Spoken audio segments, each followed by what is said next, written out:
y va avec la conception de l'enfant ce soir. Trop bon. Un peu. La conception, ça se fait dans l'harmonie.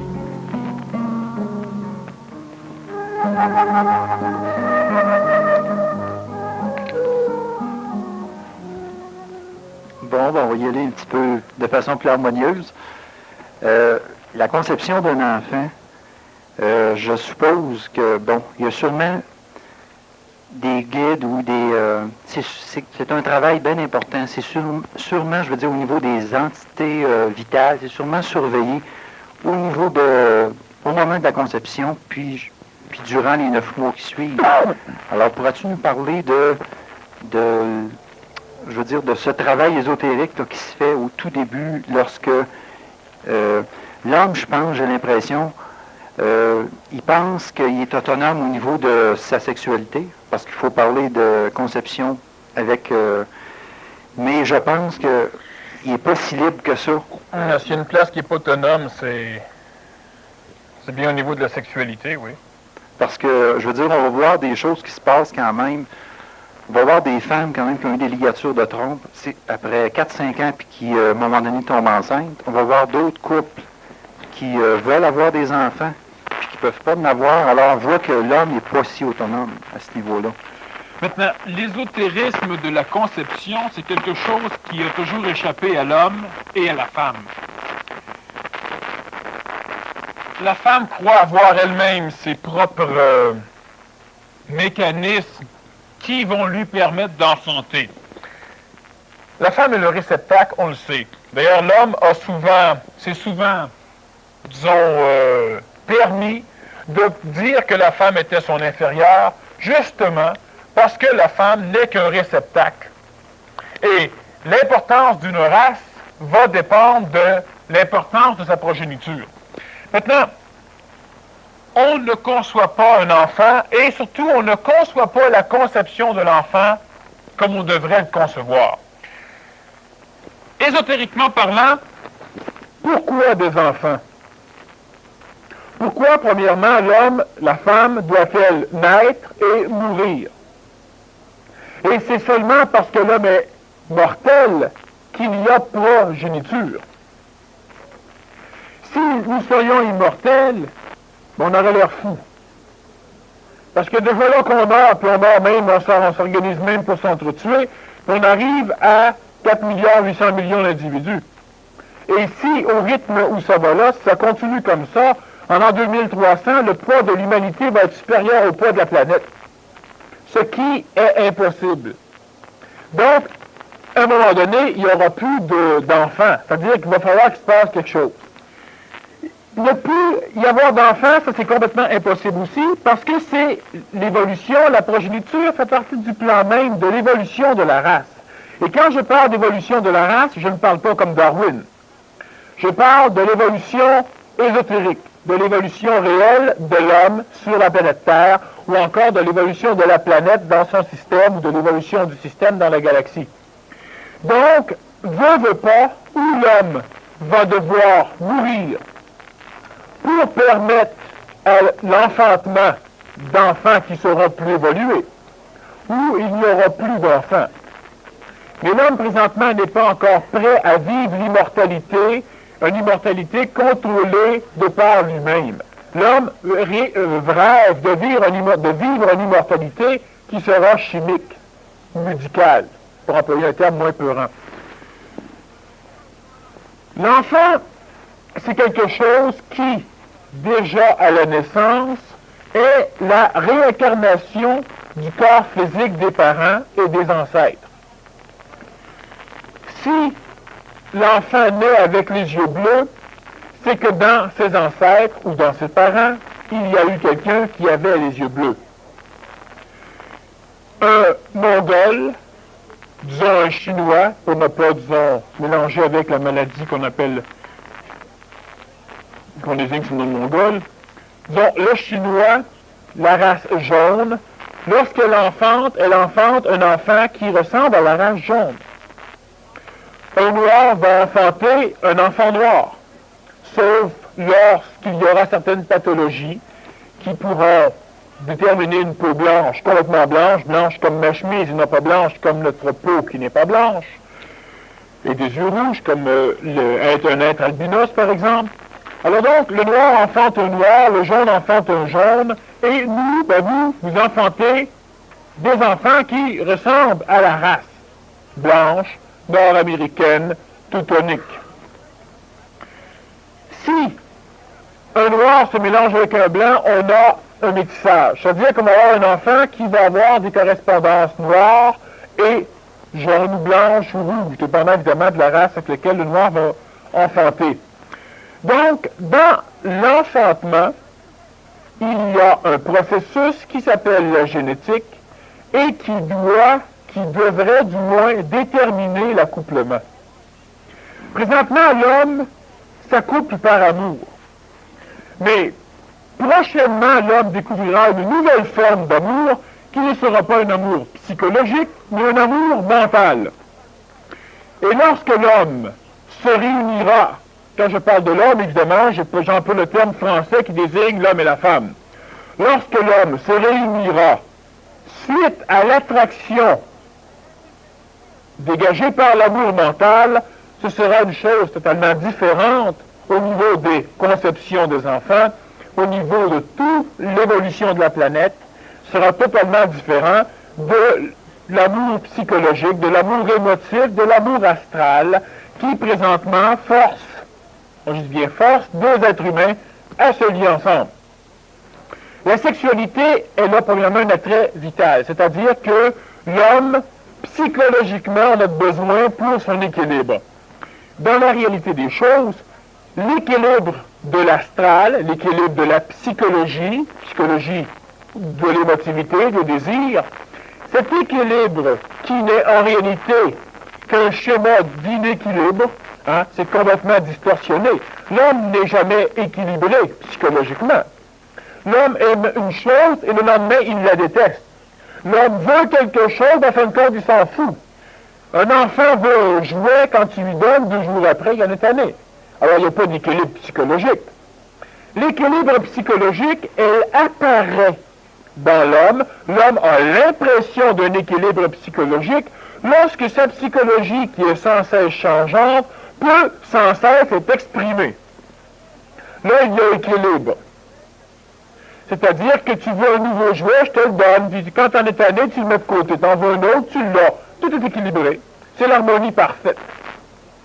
Mais vu que l'extérieur n'est pas manipulable par la psychologie de l'homme, elle l'est de temps en temps, lorsque tu défonces ton char à coups de hache parce que ton char ne fonctionne pas, tu manipules l'extérieur par ta psychologie, mais tu ne manipules pas l'univers.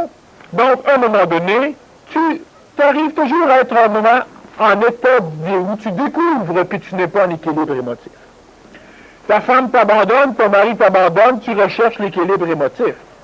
Et si ta femme, tu réussis à la manipuler suffisamment pour qu'elle reste, tu es en équilibre. L'équilibre émotif n'existe pas, c'est une illusion de l'homme, et l'homme le sait fondamentalement qu'il n'y a pas d'équilibre émotif, ce qui fait qu'il recherche continuellement une sécurité émotive. C'est-à-dire qu'il recherche, il essaie de s'assurer que l'illusion de l'équilibre émotif, il le gardera plus longtemps. L'homme est continuellement en perturbation émotive. Mais de temps en temps, un processus inverse va s'opérer. C'est-à-dire que l'équilibre, l'astral de l'homme, l'émotivité de l'homme, elle est exprimée par le corps physique. L'homme émotif va rire, l'homme émotif va rougir, l'homme émotif va embrasser, l'homme émotif va serrer, l'homme émotif va tout gorocher. C'est-à-dire que l'homme exprime continuellement son émotion par son corps physique. Ce qui fait que l'émotion de l'homme perturbe le corps physique. Autrement dit, tu es stressé, tu as des ulcères à l'estomac. Tu es stressé, tu as des palpitations. Tu es stressé, tu as des tremblements. Tu as les mains moites. Tu es en extase. Psychologiquement, tu veux posséder quelque chose et tu te sers de ton corps physique pour pouvoir posséder la chose. Présentement, qu'est-ce qui voulait venir ici ce soir? Vos corps physiques ou vos cerveaux? Mais vos cerveaux se sont déplacés en manipulant le corps physique, et vos jambes ont servi à déplacer votre cerveau jusqu'ici dans la salle. Et ça paraît comique, mais c'est le processus qui se passe. Lorsque c'est l'émotion qui vous amène quelque part, alors là, ce n'est plus l'intelligence dans le cerveau, mais l'émotion dans une partie du cerveau et dans le reste du corps, qui se sert du corps pour déplacer le corps vers un endroit où l'émotion pourra s'exprimer. Et l'émotion s'exprime autant dans la colère que dans l'amour. L'émotion, on a une émotion de colère, une émotion d'amour, mais l'émotion doit vivre. L'émotion se fout royalement de savoir si tu es heureux ou malheureux. Elle doit s'exprimer. Et dans l'identification égoïque de l'homme, il y a une partie de lui qui recherche surtout le bonheur. Et recherchant le bonheur, il a peur de ne pas avoir ce bonheur, donc il vit déjà le malheur. Le bonheur et le malheur sont reliés ensemble. L'homme émotif se sert de son corps et perturbe son corps. Mais pour perturber son corps, il doit perturber l'énergie vitale. L'énergie vitale, c'est quoi? C'est premièrement l'énergie sexuelle. C'est l'énergie qui transmet la vie. Et c'est aussi l'énergie qui anime votre corps. On a la matière physique, la matière dense, la forme, le corps. Le corps, ben ça aussi c'est du corps. L'énergie vitale d'une forme solide est tellement évoluée, c'est-à-dire que son taux de vibration est tellement bas qu'il ne permet que de garder la forme mémorielle à la chose. L'énergie vitale hautement évoluée permet la vie, donc la transformation de la chose selon un rythme, selon un programme prédéterminé qui s'appelle la génétique. Et l'énergie vitale, elle a un rôle primordial à jouer dans la génétique. Donc, lorsqu'une plante va pousser, elle va subir l'effet, la perturbation vue par la matière, la perturbation de l'énergie vitale, et elle devra se transformer selon un programme préétabli, selon une photo, selon la génétique. Donc, si on prend une graine d'olive, on la plante, automatiquement, elle devra germer et produire un olivier. L'énergie vitale l'anime, mais elle reste cadrée dans une mémoire type l'olivier. Si l'énergie vitale perturbe encore plus la matière, donc l'énergie vitale est encore plus hautement vibratoire, il pourra animer et permettre le déplacement. C'est ce qui est l'apanage des animaux et des animaux qui vont recevoir l'énergie zominale pour en faire les humains. Cette énergie vitale, on la récolte en mangeant, on la récolte en respirant, on la récolte par le soleil, l'énergie solaire, l'énergie tellurique, on la récolte de plusieurs façons. Et cette énergie vitale, elle a comme fonction de permettre une transformation de la matière sans qu'il y ait perturbation de la matière de façon à empêcher l'énergie vitale de s'exprimer. Cela veut dire que l'énergie vitale, on pourrait l'appeler la santé. La santé est là comme fonction de conserver le corps physique de façon à ce que la santé reste dedans. Lorsque le corps physique est transformé, la santé ne peut plus résider et l'énergie vitale est perturbée car elle ne peut s'exprimer complètement selon son plan d'origine. Il y a donc maladie physique. L'énergie vitale,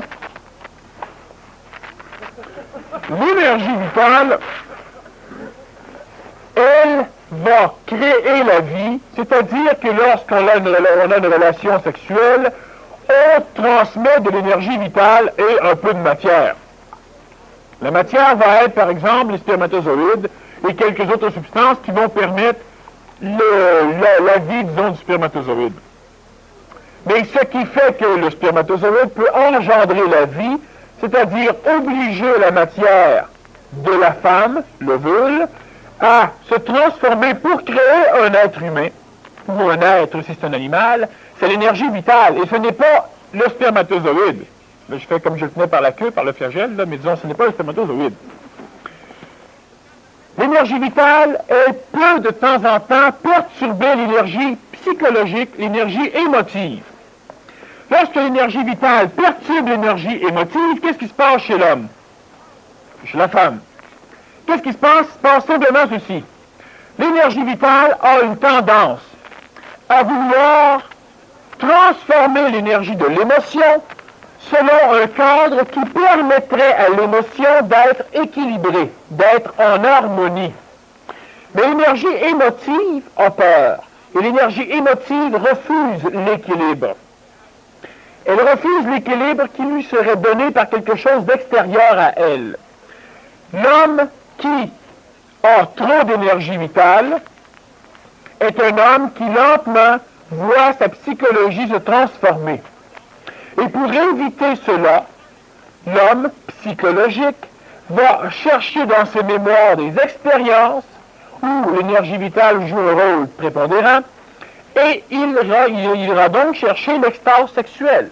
Donc il verra dans ce trop d'énergie vitale une solution tout à fait psychologique, non pas pour équilibrer l'énergie psychologique, mais pour nourrir l'expérience psychologique. Donc l'homme qui a trop d'énergie vitale va donc essayer de se lancer dans une sexualité. Alors soit la femme, soit l'homme, elles auront besoin de relations sexuelles ou d'expression sexuelle. Alors, par relation, par masturbation, par plusieurs autres phénomènes qui peuvent être visuels, auditifs ou directement corporels. Donc, la psychologie qui pourrait être transformée par le feu de l'énergie vitale se voit dominer l'énergie vitale pour pouvoir s'en nourrir par une expérience qui sera donc la relation sexuelle. Et lorsque l'on enfante par amour psychologique, on ne peut pas enfanter d'une façon correcte. C'est-à-dire qu'on ne connaît pas les mécanismes de la conception. Donc, on va concevoir un enfant qui est, disons, donné par le hasard. Ce hasard, je peux me permettre de dire hasard parce que la personne qui a conçu l'enfant, les deux personnes qui conçoivent l'enfant, n'en connaissent pas les mécanismes. S'ils n'en connaissent pas les mécanismes, ils y vont aveuglément, donc par hasard. Lorsqu'un chien rencontre une chienne, ils ont des chiots. C'est par hasard. C'est-à-dire que c'est pas par hasard. Il y a des mécanismes mathématiques qui vont régir la couleur du poil des chiots, leur grandeur, leur forme, leur métissage, si c'est un berger allemand avec un caniche. Bon. Alors, donc, ce n'est pas du hasard. Mais par rapport aux caniches et aux bergers allemands, ce sont du hasard. Ils ne connaissent rien, ils ont des chiots, puis ils ne savent même pas pourquoi. L'être humain fait une relation entre la relation sexuelle et l'enfantement. Mais sachez qu'en Polynésie, longtemps, l'homme ne faisait pas de relation entre l'enfantement et la relation sexuelle. Alors, on a beaucoup d'enfants, évidemment. Plusieurs places encore, c'est comme Juste ça. avant que tu ailles un petit peu plus loin, Daniel, tu veux-tu dire que comme les cellules originelles, qui sont le spermatozoïde et l'ovule, ont un pouvoir beaucoup plus grand que les autres cellules? Évidemment. Donc, ils peuvent Surtout le spermatozoïde, et ce n'est pas parce que l'homme est supérieur, mais surtout le spermatozoïde qui est déterminant dans le sexe. L'ovule reçoit, on va revenir là-dessus. Lorsque l'énergie vitale, donc, perturbe, essaie d'harmoniser l'énergie psychologique s'en défend bien et va perturber l'énergie vitale pour pouvoir exprimer une sexualité, c'est-à-dire pour pouvoir créer une expérience sensitive tellement puissante qu'elle nourrira d'une façon certaine la psychologie de l'homme. Donc, l'homme recherche l'extase sexuelle, l'homme essaie même de diviniser le sexe, pour se convaincre, pour éliminer une culpabilité qui lui permettrait un jour de découvrir la perte d'énergie reliée à une trop grande fréquence de relations sexuelles. L'énergie sexuelle, elle peut aider l'homme à évoluer, on en a déjà parlé au moment donné en conférence, par différents processus qui sont extrêmement dangereux. Mais elle aide l'homme à évoluer de toute façon, lorsque tu enfantes.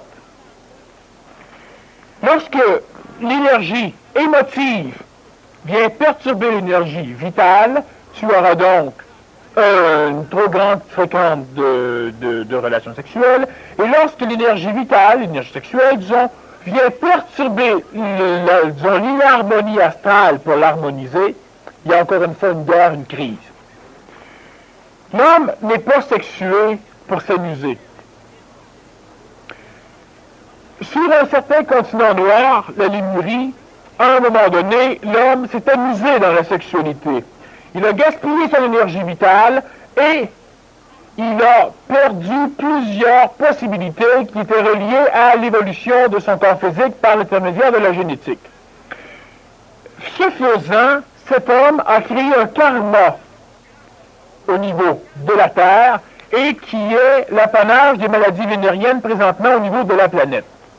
La maladie vénérienne, tu ne peux la recevoir que si tu es en relation avec un individu qui la possède. Faut-tu croire qu'Adam et Ève ont été créés qu'une maladie vénérienne? Sinon, comment ça se fait qu'elle existe sur la planète si tu ne peux pas la contracter autrement qu'en touchant quelqu'un qui l'a déjà? Mais qui l'a eu le premier? Adam ou Ève? Sinon, elle n'existe pas sur la planète. C'est, vois-tu, dans la génétique de l'homme, dans son évolution, lorsque certaines choses sont trop perturbées, il y a des mutations. Et lorsqu'il y a des mutations, et la mutation est reliée à la génétique, elle est donc régie par l'énergie vitale, lorsqu'il y a mutation, on engendre donc de nouveaux phénomènes, dont des maladies. On a la pneumonie, on a différentes maladies qui sont reliées à d'autres karmas qui ont été découverts, enfin qui ont été créés sur le continent atlantéen, et l'énergie sexuelle a été dilapidée au niveau de la Lémurie, ce qui a créé un karma, ce qui a engendré une mutation chez certaines personnes qui ont pu donner des maladies qui, lentement, ont été, par évolution de la maladie, se sont développées en maladies vénériennes. Une autre partie de l'énergie sexuelle a servi à la création du cerveau. Pendant un moment donné, pendant un certain temps, l'homme était unisexué, c'est-à-dire hermaphrodite. L'homme avait les deux sexes. Et l'homme était capable d'engendrer par plusieurs moyens qu'on va laisser tomber présentement.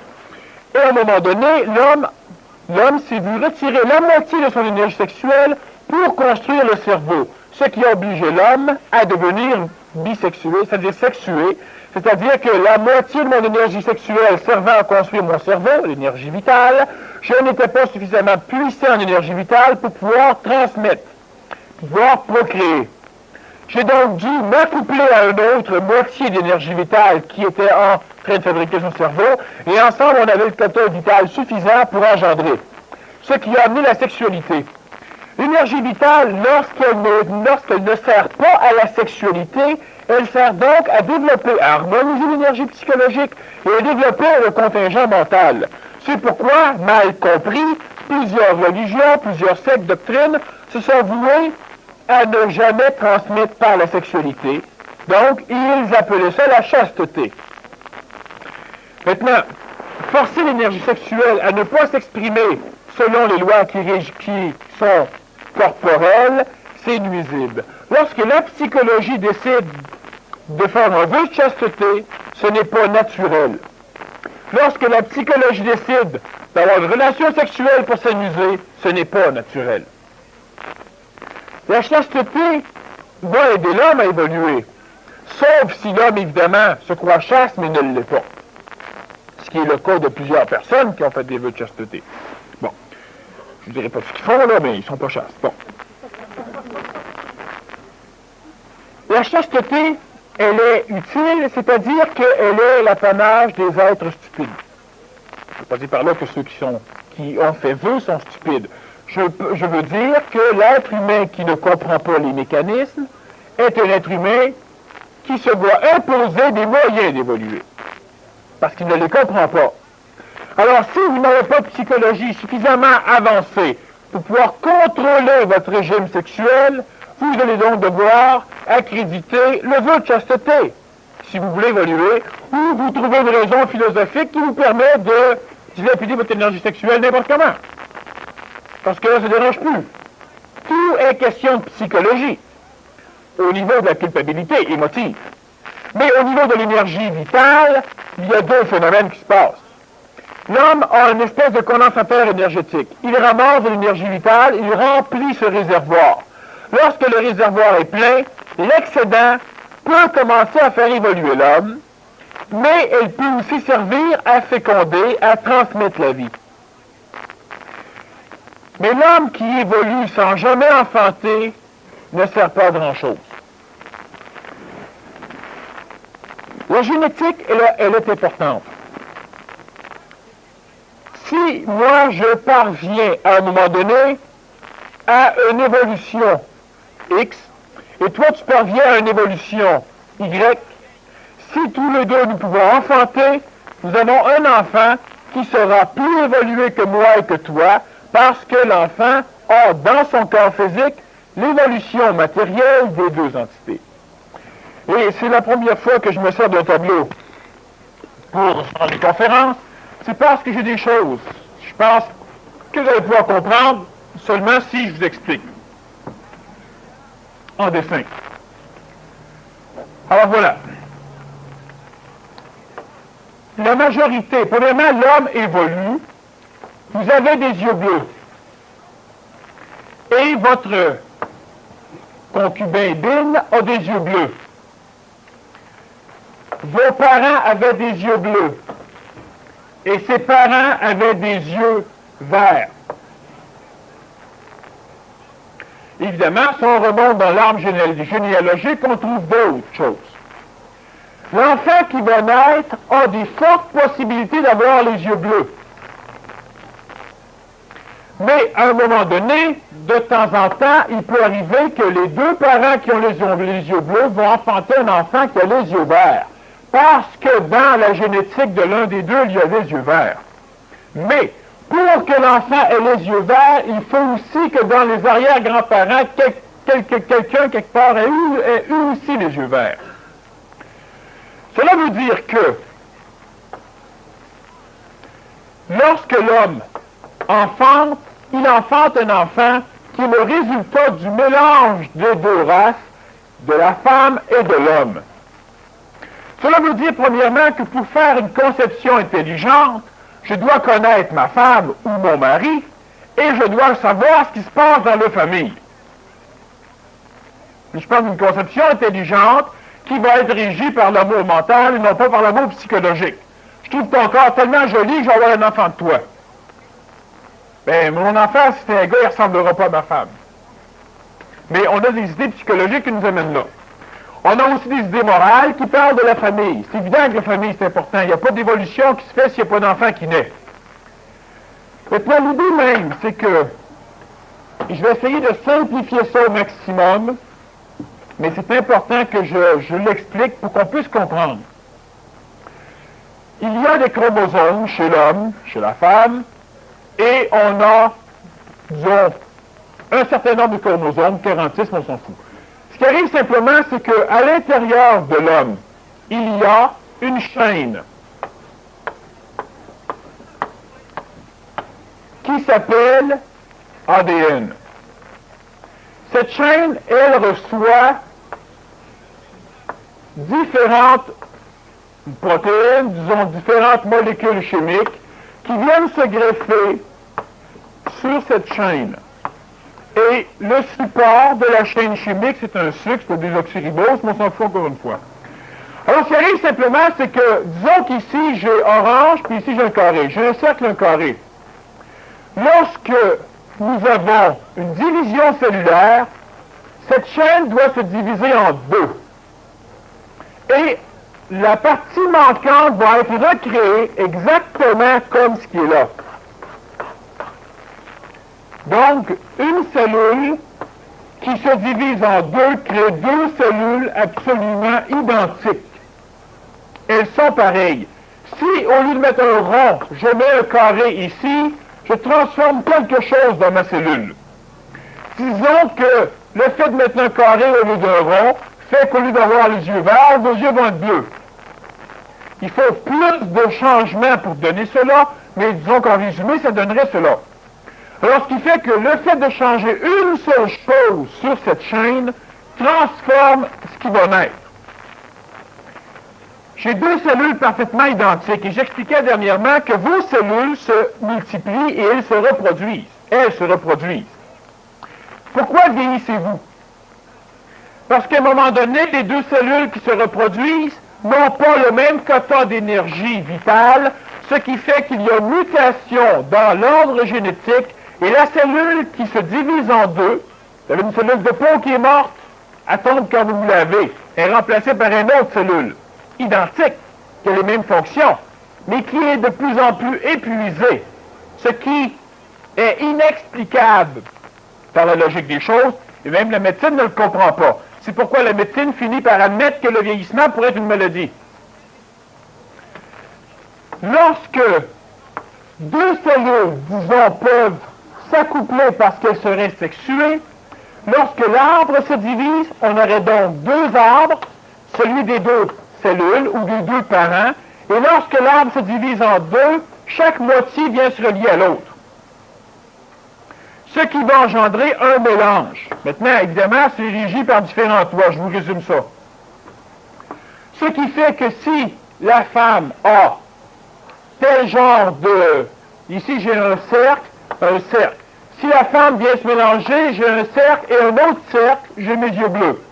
Si j'ai un cercle et ici, j'ai un carré, je commence à avoir une différenciation dans les yeux. Si tout ce schéma ici régit les yeux, 1, 2, 3, 4, 5, 6, 7, et 7, c'est très ésotérique, mais ça n'a aucun rapport, que c'est un hasard. Bon. Alors, si ceci vient régir les yeux, si j'ai exactement les mêmes, le même nombre de cercles, le même nombre de carrés, j'ai mes yeux bleus. Si ma femme m'amène un carré placé au niveau d'un cercle, elle m'amène une autre chose, un cercle placé au niveau du carré. Si j'ai suffisamment de transformation, je peux avoir des yeux d'une autre couleur. Ça, c'est pour les yeux, ça va bien. Le problème, c'est que la conception de l'enfant ne se fait pas juste à l'œil. Hein? Souvent, on fait ça le soir. De toute façon, on ne voit pas ce qu'on fait. Bon. Alors, on a des résultats qui nous inquiètent à un moment donné. C'est jamais arrivé encore qu'on a acheté le bébé et gardé la suite, même si des fois, il y en a qui disent que c'est ça, là. Mais, lorsque l'être humain, la femme et l'homme se rencontrent, ils vont donc devoir, s'ils enfantent, s'ils conçoivent, partager leur bagage génétique ensemble. Cela veut dire que si dans mon échelle, tout à l'heure, je vous montrais, j'ai certaines perturbations qui viennent définir une maladie coronarienne, j'ai des probabilités d'avoir une maladie du cœur. C'est-à-dire que mon cœur risque d'être formé d'une façon pas tout à fait correcte. Ma femme n'a aucun problème cardiaque. Alors, si nous enfantons, les enfants devraient ne pas avoir de problème cardiaque, même si dans leur génétique, ils ont la probabilité de problème cardiaque. Cela veut dire que ces enfants-là qui ont aucun problème cardiaque, mais qui ont la possibilité, si un jour ils enfantent avec une femme qui n'a pas de maladie cardiaque, mais qui a la possibilité, elle aussi, ils risquent d'enfanter un enfant qui aura des problèmes cardiaques. Donc, intelligemment, on devrait faire en sorte, pour améliorer la race et pour améliorer l'évolution, d'enfanter des enfants qui n'auraient pas de tort physique. Ça, c'est l'idée de bien des chercheurs qui ont essayé de jouer dans la génétique. C'est pas de ça que je vous parle ce soir, ça c'est stupide. Ce qui arrive simplement, c'est que la majorité de votre évolution, qu'est-ce qu'elle amène chez vous?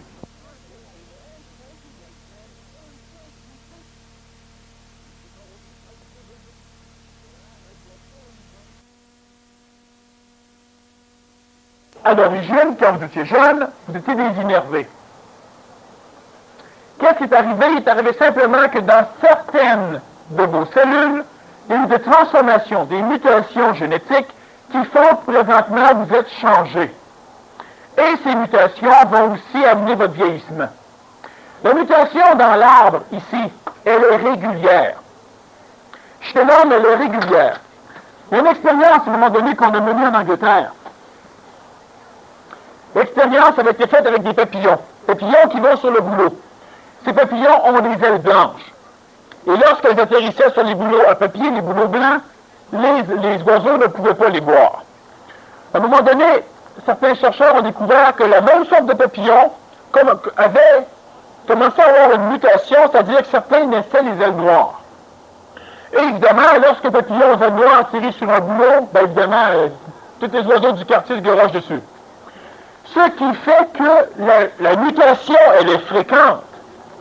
Mais la nature s'arrange pour tuer celui qui n'est pas adapté dans la mutation et de donner la possibilité à la race forte, à ceux qui sont adaptés, de pouvoir survivre. Ce qui est normal et intelligent. Chez l'homme, par contre, l'intelligence, on l'a remis aux poubelles, et là, c'est de notre émotion. Pour faire vivre des monstres, pour pouvoir essayer de préserver la vie inutilement jusqu'à l'âge 3-4 ans d'un enfant qui n'est pas viable, pour essayer de faire vivre les mutations que la nature refuse. C'est normal qu'il y ait une mutation chez l'homme. La radioactivité engendre des mutations qui est réellement débile, mais il y a aussi des mutations normales. La cigarette va engendrer des mutations, mais elle peut surtout engendrer des mutations chez les cellules qui sont en train de grossir le fœtus. La mutation, elle existe chez l'homme qui vit, mais la mutation, elle est potentiellement possible chez le fœtus dans le ventre de sa mère. Donc, on va y revenir aussi, il y a énormément de précautions à prendre lorsque l'on porte un enfant pour faire en sorte que la génétique puisse aller jusqu'à son terme, c'est-à-dire enfanter, créer un enfant, un embryon, un fœtus et un enfant nouveau-né qui sera dans un état le plus parfait possible. Et c'est d'ailleurs le but de l'évolution physique.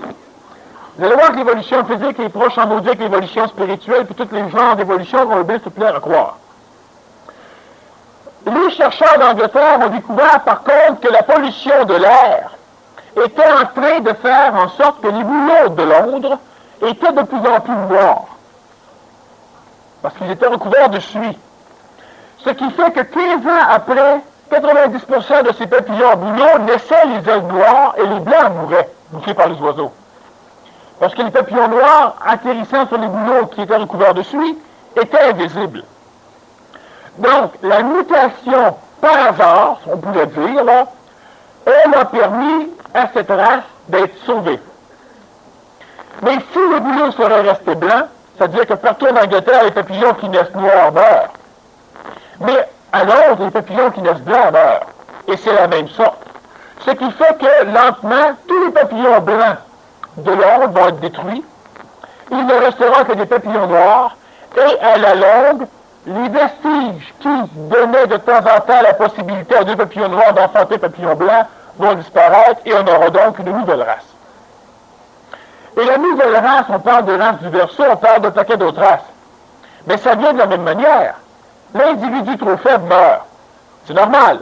L'individu plus fort survit.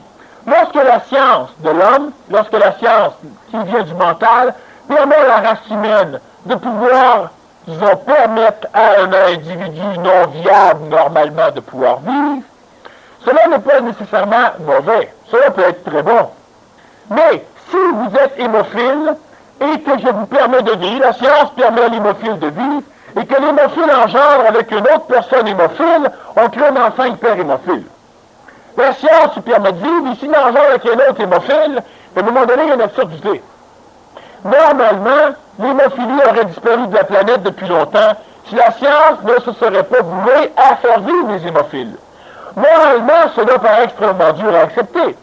Mais présentement, si l'homme a des torts physiques, c'est parce qu'il s'est évertué à conserver ses torts sur la planète. Cela ne veut pas dire de tuer l'enfant qui naît hémophile. Cela veut dire que l'enfant qui naît hémophile devrait au moins enfanter qu'une personne qui n'a aucun symptôme d'hémophilie. L'enfant qui va naître va être moitié probable hémophile, moitié probable non hémophile. Mais lui devra se concevoir avec une autre personne totalement non hémophile. Ce qui fait qu'à la longue, on n'a pas tué personne, mais l'hémophilie disparaît quand même. Adolf Hitler avait suggéré le moyen plus barbare et plus radical, on élimine tous les malades de sa planète, on garde avec les supérieurs. Mais c'est pas le schéma de l'évolution. Parce que ceux qui sont malades ne sont pas plus malades que les supérieurs, tout dépend du contexte. Les papillons blancs sont-ils malades ou les papillons noirs? Ben, ça dépend de leur contexte. Ceux qui vivent à Londres, les malades, c'est les blancs. Ceux qui vivent en campagne, les malades, c'est les noirs. Alors, ce qui fait que ce n'est pas en éliminant quelque chose sur la planète qu'on règle le problème, mais c'est en faisant attention à la conception de l'enfant.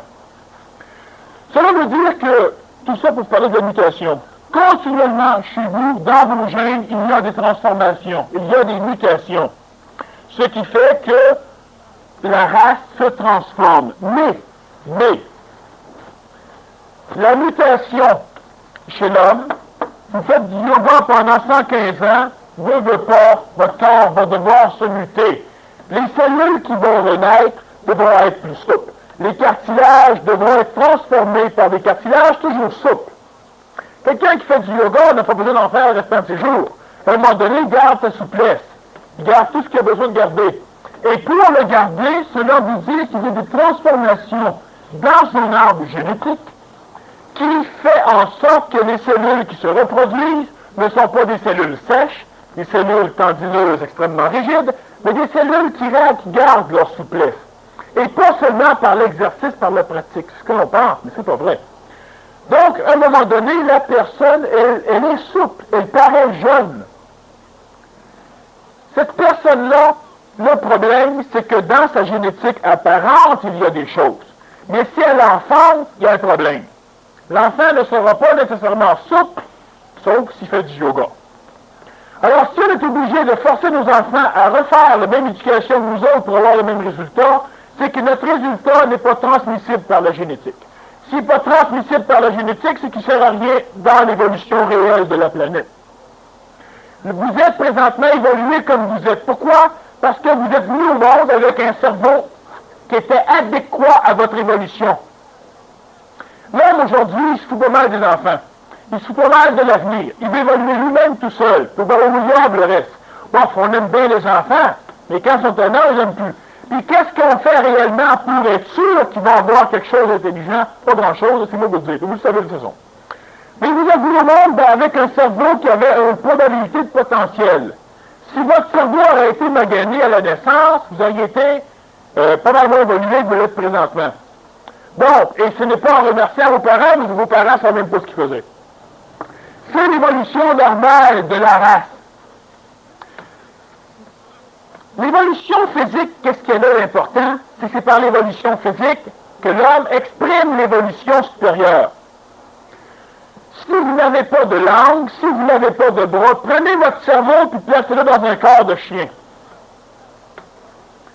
Votre expérience évolutive va s'arrêter. Vous ne pourrez plus rien faire de vos quatre pattes. Le corps du chien n'est pas adapté à un cerveau intelligent. Et le cerveau du chien n'est donc pas fait pour recevoir une énergie intelligente, parce que ce ne serait pas intelligent. Lorsque vous êtes venu au monde, vous étiez le résultat génétique de nos arrière-grands-parents. Et quand je parle de nos arrière-grands-parents, je parle des Vikings. Je parle de tous ceux qui sont passés avant vous autres, aller jusqu'à l'Australopithèque, le Pithécanthrope et en arrière. Et c'est par l'évolution génétique que l'homme est venu au monde avec un cerveau qui nous permettait de comprendre la causalité, les causes des choses dans le monde qu'il vit, qui nous permettait aussi d'entrevoir un monde spirituel, de prendre conscience qu'il vivait, qu'il était présent dans son corps, ce que l'animal ne fait pas, et ce qui lui a amené aussi une identification psychologique d'un catalogue de problèmes. Vous n'avez pas un physique adéquat, vous ne pouvez pas évoluer adéquatement. Et c'est normal. Vous n'avez pas un physique adéquat, vous allez évoluer. Mais c'est parce que vous en avez eu un comme vous avez présentement à la naissance, peut-être que vous l'avez déformé un peu en vieillissant, c'est-à-dire en ne faisant pas attention à votre corps physique et à votre énergie vitale, en faisant plus attention à l'énergie psychologique et émotive, vous en êtes rendu, vous aussi vous en êtes rendu. Mais si, par malheur, vous ne seriez pas né dans le corps que vous habitez présentement, vous seriez encore bien pire que vous êtes là. Ou bien mieux pourront dire certains, ceux qui auraient préféré avoir un corps meilleur. Vous laissez de parents alcooliques, le contexte d'éducation peut vous amener à devenir alcoolique. Mais vous avez aussi des informations génétiques au niveau de votre cerveau qui acceptent facilement la manipulation de l'alcool. lorsque deux jumeaux identiques viennent au monde. Qu'est-ce que c'est que deux jumeaux identiques? On a un ovule chez la mère et on a deux spermatozoïdes qui viennent féconder le même ovule. Et deux jumeaux non identiques, on a deux ovules fécondés par deux spermatozoïdes, donc on aura donc deux enfants différents. Jumeaux, parce qu'ils naissent en même temps, mais différents. Les jumeaux identiques vont être le même ovule fécondé par deux spermatozoïdes. Puis il y a d'autres moyens d'avoir des jumeaux identiques, un spermatozoïde qui... il y a plusieurs phénomènes, disons que je vais vous sauter par-dessus. Alors, ce qui va arriver à un moment donné, c'est qu'on a des jumeaux identiques. Lorsque un spermatozoïde vient féconder le même ovule, c'est-à-dire que les jumeaux ne seront pas totalement identiques, et on a aussi une division d'ovules avec un spermatozoïde qui va créer deux jumeaux identiques, un paquet de phénomènes de genre. Si on a deux jumeaux identiques, mais totalement identiques, les mêmes yeux, les mêmes grandeurs, de tout ce que vous voudrez, parfaitement pareils, bien, ils auront le quotient intellectuel identique et ils auront les mêmes probabilités d'intelligence. Leur cerveau et leur évolution, leur goût, tout ça sera similaire. L'éducation de ces deux jumeaux, donc éduqués dans deux endroits différents, va légèrement transformer et altérer la similitude. Mais au départ, ils étaient identiques. Le corps physique est celui qui va déterminer votre évolution. C'est évident que si vous avez deux jambes pour marcher, que vous pouvez changer de pays et voyager, vous allez voir bien plus que si vous laissez pas de bras, pas de jambes. Alors, le corps physique, il ne s'arrête pas juste au niveau des jambes. Il faut aussi que vos jambes vous portent longtemps maudit. Il ne faut pas que vous vous fassiez trop souffrir. Il ne faut pas que votre corps physique vous amène à expérimenter la souffrance et la douleur continuellement. Il y a une expérience là-dedans, il y a une évolution là-dedans, mais c'est pas celle-là que l'humanité, que l'ésotérisme essaie de donner à l'humanité. Donc, la conception de l'enfant, elle est primordiale parce que c'est l'enfant qui représente la race de l'avenir. Si l'enfant représente la race de l'avenir, l'enfant représente donc les probabilités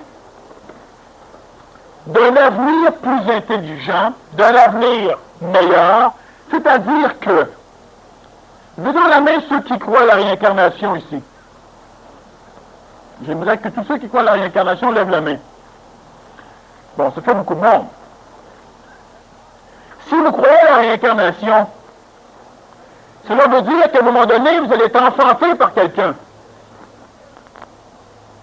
Et vous espéreriez, n'est-ce pas, facilement que votre père et votre mère soient en bonne santé physique. Si votre père et votre mère sont deux génies physiques, des surhommes, vous allez vous réincarner dans un corps de surhomme. Alors, juste au niveau de l'idée de la réincarnation, on a donc là une importance fondamentale à vérifier la conception des enfants. C'est-à-dire qu'à un moment donné, je vais renaître. Et si l'humanité est toute débile, ben, je vais renaître d'un corps de débile, je vais être débile moi aussi. On appelle ça l'évolution génétique. Et si on s'efforce d'évoluer la race, donc de faire attention à la conception. Puis présentement, je ne vous dis pas ça pour que vous commenciez à tout checker trop tard. Bon. Non.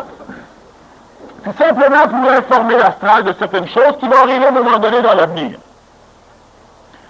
L'enfant doit être conçu par un père qui a une certaine forme d'évolution, par une mère qui a une certaine forme d'évolution. Le mâle, dans le plan matériel, est supérieur à la femelle, mais une chose qui est importante, c'est que ce qui anime ces deux corps-là n'est pas sexué. La femme n'évolue pas plus que l'homme, puis l'homme n'évolue pas plus que la femme. Si je vous donnais un petit exemple encore, je j'en profite, imaginez-vous que ça c'est une femme, puis que ça c'est un homme. Et l'esprit qui évolue expérimentalement dans les deux, c'est le même. C'est pas parce qu'il y en a un qui est féminin, féminin et l'autre qui est mâle, qu'il y en a un qui évolue plus que l'autre. Mais par contre, l'expression de l'énergie intelligente à travers une femme, c'est pas la même qu'à travers un homme. Ça, c'est encore une preuve que le corps physique, ça a une bonne importance dans l'expression de l'énergie intelligente. Pourquoi qu'on a juste des hommes dans l'Antiquité qui ont évolué? Pourquoi c'est quasiment des hommes qui réussissent à rentrer en contact avec Dieu dans l'Antiquité et dans presque toutes les religions? c'est parce que dans le corps de l'homme, l'énergie intelligente s'exprime plus facilement à l'époque. Aujourd'hui, le corps de la femme, mental, ces neurones sont importants. Surtout. Aujourd'hui, le corps mental de la femme, le cerveau est quasiment le similaire à celui de l'homme, puis de temps en temps, il est parfaitement pareil, puis de temps en temps, il est supérieur. Donc, en gros, présentement, l'énergie intelligente va s'exprimer autant chez la femme que chez l'homme.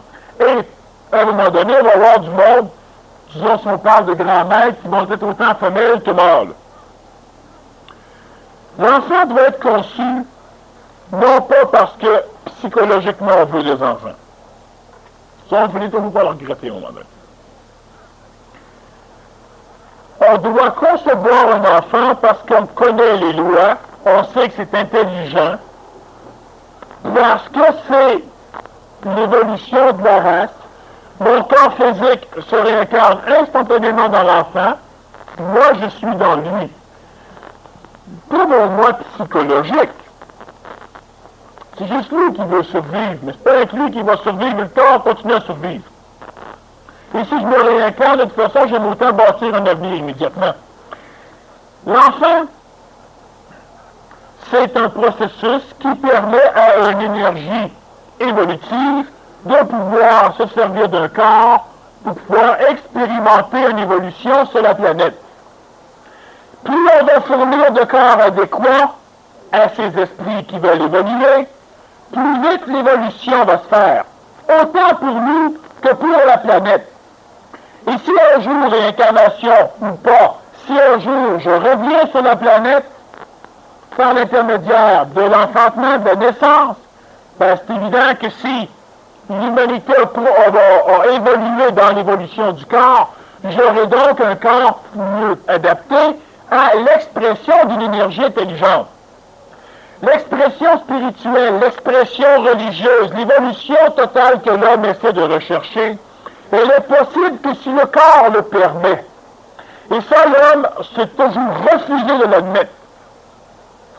Pourquoi l'Inde, qui a été le premier support de la race blanche, la race aryenne, pourquoi l'Inde est présentement un pays mort? Où on met de la drogue par-dessus la tête, un paquet de religions qui bannissent le corps, puis qui flagellent le corps, puis qui détruisent le corps, où on ne voit pas d'importance au corps, et on s'imagine simplement que plus tard dans l'avenir, quand on va se réincarner, ben là, on commencera à évoluer. Ben ceux qui se réincarnent dans un corps qui les attire. Ils ont une évolution expérientielle sur la planète, donc il y a une forme de vibration. Et lorsqu'ils doivent se réincarner, ben ils vont aller dans un corps qui s'adapte à la vibration. C'est pas parce que tu fais le fou aux Indes que tu vas te réincarner roi et riche aux États-Unis. Non. Ton évolution au complet, elle a une forme de vibration, et le corps qui va naître attire une vibration similaire. Tu as fait le fou aux Indes, tu remets aux Indes, c'est normal. Et tu remets dans le contexte qui t'a créé, qui t'a construit, qui t'a énergisé. Donc l'Inde est un pays mort. Spirituellement, c'est capote. L'Inde n'a même plus rien à l'humanité. Elle a servi de support à l'humanité, à l'époque de Rama. Et présentement, l'Inde, qu'est-ce qu'elle fait à l'humanité? Absolument plus rien. L'évolution, où elle se passe pas aux Indes, elle se passe pas au Japon ni en Chine, elle se passe en Europe et aux Amériques, en Amérique du Nord. Là, l'évolution se passe. Parce que là, qu'est-ce qui est arrivé? Il est arrivé simplement qu'au cours des 2 dernières guerres, puis c'est après la dernière guerre mondiale, que le continent nord-américain et européen ont commencé réellement à grimper au niveau d'évolution. Et qu'est-ce qui s'est passé? Ben c'est simple, les guerres qui ont été divines au niveau de l'évolution de la planète, qu'est-ce qu'elles ont amené? Ben elles ont forcé les races à se mélanger. La majorité des races ont sacré le camp et sont allés aux États-Unis. Les États-Unis n'en voulaient pas, ils ont passé par le Canada pour aller aux États-Unis. Donc, on a eu un métissage extraordinaire des races. Ayant un métissage extraordinaire des races, on a eu des enfants débiles et on a eu des enfants géniaux. On a eu une race plus forte. Une race qui est capable maintenant d'exprimer une énergie supérieure à ce que l'humanité n'a jamais exprimé. Donc, l'évolution se passe en Amérique du Nord, sur la planète présentement. C'est normal. Et elle se passe ici au Québec pour des raisons telluriques qu'on a vu lors du dernier symposium. Donc, la race humaine, elle a une évolution qui est en relation avec la corporalité. L'évolution s'exprime dans la matière. L'expérience se fait par le corps, et non pas autrement. Et le corps exprime l'énergie intelligente. L'enfant doit donc être conçu. Plus tard, c'est ce qui va arriver de toute façon, c'est possiblement faisable encore pour des êtres humains. Lorsque l'homme et la femme, lorsque le couple essaie d'évoluer et qui par après va engendrer, a de fortes chances que l'enfant suive de l'évolution du couple. Mais lorsque le couple engendre, et par après le couple découvre la conscientisation et qu'il essaie de s'y diriger, alors là, c'est pas vraiment difficile ce que les enfants suivent. Parce que les enfants ne sont nés d'une génétique des parents, mais des arrière-parents, et non pas d'une génétique nouvelle créée par la transformation des deux parents. On se marie, puis on a des enfants tout de suite. Commencez par vous marier, puis commencez par vous transformer. Ça veut simplement dire que la mutation, elle se fait. Lorsque l'homme veut avoir un enfant, il n'y a pas de relation sexuelle une fois par jour jusqu'à temps qu'à un moment donné, le médecin dise à sa femme qu'elle est grosse, qu'elle est enceinte. Le cadre même, présentement c'est totalement faisable, et le cadre même qui devrait amener deux êtres à avoir une relation sexuelle pour concevoir un enfant, devrait être un cadre qui a une harmonie, et une harmonie avec la psychologie des concepteurs, des créateurs. Une création qui va se passer. Et c'est pas simplement par accident qu'on devrait la faire. Ça, c'est important. Oh, ça ne vaut pas la peine de se culpabiliser si à un moment donné c'est par accident, ça ne change rien. On ne parle pas du passé, on parle de l'avenir. Si l'entourage, si le cadre est harmonieux avec la psychologie, l'enfant il s'en fout des couleurs. Mais si toi tu es stressé par les couleurs de ta chambre, ben tu n'es pas dans un cadre intelligent pour concevoir un enfant. L'enfant, ça balance les couleurs. Le spermatozoïde et l'ovule vont vibrer ce que la psychologie de l'homme présent les oblige à vibrer. Vous savez, si vous me faites violer, vous n'aurez pas le même genre d'enfant que si vous le concevez dans une harmonie très équilibrée. Parce que l'ovule qui va être fécondé vibre d'une manière qui n'est pas tout à fait correcte, qui n'est pas en relation, en harmonie avec la vitalité de l'homme et de la femme. Donc, le fœtus qui va se développer va être évidemment l'évolution du violeur et de la violée. Ça peut donner un enfant absolument génial. Si c'est les chromosomes, c'est-à-dire que si c'est la génétique de ses parents, au bonhomme, qui vient donner l'enfant, et non pas le bonhomme. Concevoir l'enfant, cela veut dire créer un cadre harmonieux pour notre psychologie, pour que notre psychologie ne vienne pas influencer notre énergie vitale. Cela veut surtout dire savoir pourquoi nous allons enfanter. Pourquoi nous allons concevoir un enfant. Cela veut dire un mariage intelligent, non pas un mariage émotif. Cela veut dire que si nous concevons un enfant, nous connaissons les problèmes reliés à l'éducation de l'enfant. Cela veut dire que nous ne nous divorcerons pas, nous ne nous séparerons pas tant que l'enfant ne sera pas capable de fonctionner tout seul. Et cela veut dire qu'avant la conception de l'enfant, nous avons déjà élaboré un cheminement d'éducation. Cela veut dire que nous allons concevoir d'une façon conséquentielle un enfant. Cela veut dire que nous savons ce que nous faisons, et c'est parce que nous le savons que nous le faisons. C'est cela, concevoir un enfant. Sinon, il y a conception d'enfant, mais il n'y a pas eu de créatures créatrices qui ont conçu un enfant. Il y a eu deux êtres biologiques qui ont donné la naissance à un enfant selon des lois biologiques qui ne regardent pas la création. L'homme n'est pas un créateur lorsque l'homme crée un enfant, s'il n'a pas voulu créer d'enfant. Lorsque vous parlez, ou encore lorsque vous allez aux toilettes, vous créez. Lorsque vous digérez, vous créez, vous transformez. Mais vous n'êtes pas des créateurs, parce que vous ne savez pas ce que vous faites. Et lorsque vous décidez de concevoir un enfant, c'est parce que vous savez que vous aurez à l'éduquer. C'est-à-dire à faire en sorte que l'esprit qui va l'animer puisse se servir de ce corps-là pour expérimenter d'une façon la plus efficace possible ce qu'il a à expérimenter. Et non pas ce que vous pensez qu'il doit expérimenter, et non pas ce que vous auriez voulu expérimenter, et non pas ce que la société veut qu'il expérimente, et non pas rien de ça. Concevoir un enfant, cela veut dire que nous savons ce qui se passe, donc nous devons créer des conditions vibratoires physiques adéquates à la conception de l'enfant. Cela veut dire que le cycle, cela veut dire que normalement, vous devriez avoir, si on vous parlez de matière, la femme devra commencer à avoir un rythme de vie harmonieux, un rythme de vie propre, une bonne nourriture pour harmoniser le physique, si possible, pas de viande, pour plusieurs raisons karmiques et de nutrition. Elle devra vivre dans un air qui sera en harmonie avec elle. Elle devra au moins ovuler 3 à 4 fois avant de penser à concevoir, parce que les ovules créés sont en vibration relativement harmonieuse avec les harmonies qu'elle essaie de fuir. Donc, ce n'est pas parce que là je suis calme à soir qu'on peut concevoir. Tout le schéma qui a réussi à libérer l'ovule est totalement inharmonieux.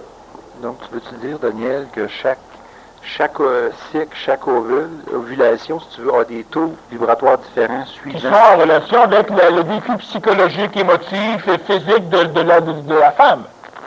Il y en a de même pour le bagage spermatozoïde. C'est-à-dire que l'homme doit aussi épuiser différentes quantités de spermatozoïdes avant de commencer à penser se servir d'une quantité pour pouvoir faire pour arriver à faire une ovulation. Pas d'ovulation, mais une fécondation. Tu parlais tantôt de cellules, à un moment donné, qui... Je vais juste finir parce qu'il nous reste 2 minutes. On pourrait revenir après.